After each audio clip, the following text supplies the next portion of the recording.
asalaamaaleykum sama gars yi GMZ TV officiel technologie wolof nuyu naa leen ziar leen jaajëfal leen bu baax a baax di la wax rek gan nga si seen bi ngay doog a tomb si vidéo bi da lay invité nga abonné nga bës cloche notification bi te nga xam ne di nga fi jot yeneen d'autres astuces xamante ne si na lu lay amal njariñ la moo tax boo si tombee rek gaawal nga abonné te nga partagé nga aimé ndax di nga jot si seen bi ay yeneen astuces xamante ne si ne yu la amal njariñ lay doon tey nag dañ leen indilaat yeneen astuces rek yu am solo ba tey si iPhone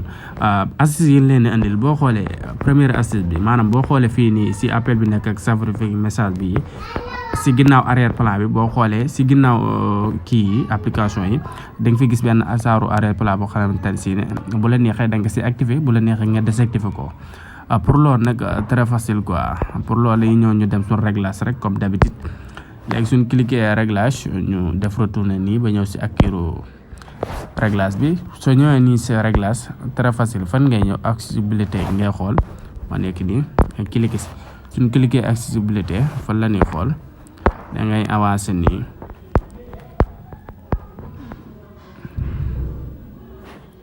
cliquer accessibilité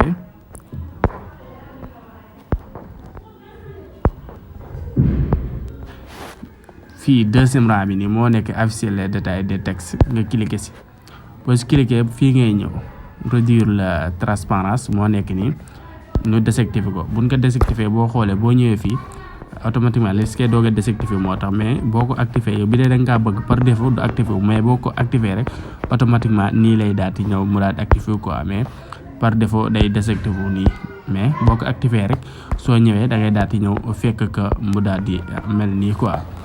voilà j'espère que gars yi première astuce bi mi ngi noonu dañuy ñëw rek wala suñ deuxième astuce maanaam naka ngay def ba boo cliquer sa ginnaaw téléphone bi rek bi daa iPhone nga yor boo si cliquer 2 fois rek automatiquement day daal di capture écran bi xam naa ne mooy gën a pratique nga boole ñaari bitooy di bësandoo muy capture wu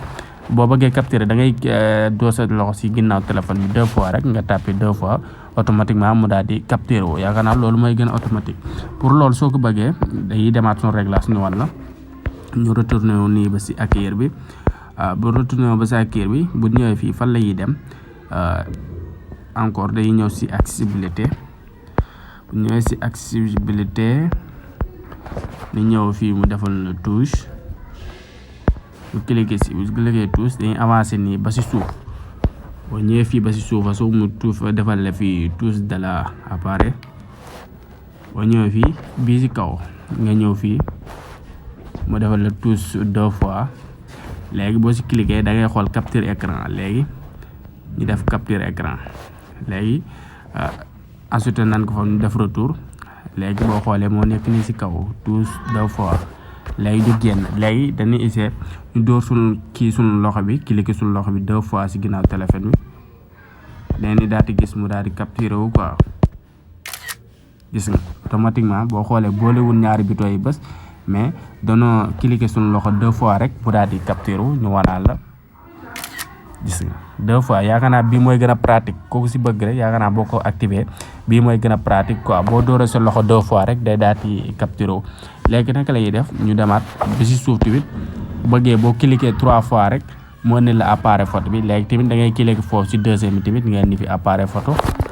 daal def retourner dañuy bañ vidéo bi dagg moo tax du koy cliquer mais boo ko activé noonu boo cliquer 3 fois sa loxo rek automatiquement day daal di def capture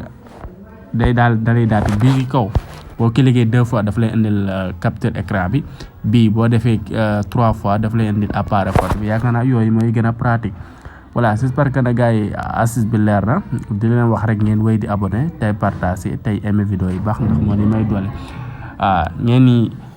xam ne di ngeen fi jot yeneen astuce yu leen yi amal njariñ incha allah di leen dig daje nag à la prochaine vidéo incha allah.